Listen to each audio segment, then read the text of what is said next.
Friends, நான் உங்க ருத்ரா. நான் உங்க சிவா. நம்ம ஆல்ரெடி நம்ம சேனல்ல சாரா சரிட்டா கோஸ்ட் சேலஞ்ச் போட்டிருப்போம். நிறைய பேர் அது ஃபேக்கு, அதெல்லாம் உண்மை கிடையாதுன்னு நினச்சிட்டு இருக்கீங்க. ஆனால் சில பேருக்கு அது சாரா சரிட்டா வந்தாங்களா இல்லையானே தெரியாது. ஆனால் எங்களுக்கு கன்ஃபார்ம் வந்தாங்கன்னு தான் நாங்கள் சொல்லுவோம்.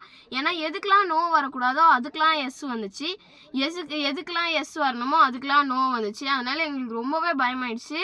நாங்கள் லாஸ்ட் சரி நம்ம என் பண்ணிக்கலாம்னு சொல்லிட்டு நாங்கள் எந்திரிக்கும் போது தான் ஜெனிஃபர் அவங்க எம்ஜி அவங்க சேனலில் என்ன சொல்லியிருந்தாங்கன்னா, சாரா சரிட்டா கிட்ட நம்ம பெர்மிஷன் கேட்டுட்டு தான் நம்ம இந்த கேமே என் பண்ணணும்னு சொல்லியிருந்தாங்க. ஆனால் நாங்களும் எத்தனையோ தடவை அட்டெம்ப்ட் பண்ணோம். ஆனால் அவங்க நோ மேபின்னு தான் சொன்னாங்க. அதனால் எங்களுக்கு ரொம்ப பயமாயிடுச்சு. ஆனால் நாங்கள் என்ன பண்ணோம், திரும்பி லாஸ்ட் அட்டெம்ப்டாக ஒரு தடவை கேட்டப்போ தான் எஸ்ன்னு வந்துச்சே எங்களுக்கு.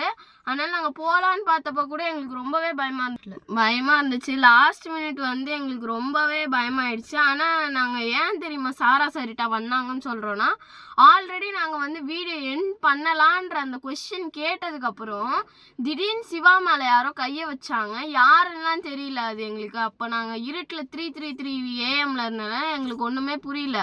அதனால டக்குன்னு கேமரா டார்ச் எல்லாமே கீழே விழுந்துச்சு. அதோட கூட எங்களுக்கு விடலை, நைட்டு விடாமல் எங்களுக்கு அதே கனவாக வந்துச்சு. அதனால சின்ன பசங்க யாருமே இதை ட்ரை பண்ணி பார்க்காதீங்க.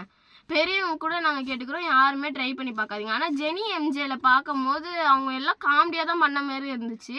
ஆனால் எங்களுக்கு மட்டும் ஏன் இப்படி வந்துச்சுன்னு தெரியல. இதோட ஃபுல் வீடியோ பார்க்கணுன்னா நம்ம சேனல் ருத்ராஸ் யூனிவர்ஸில் போய் பாருங்கள், அதில் இருக்கும். Guys bye.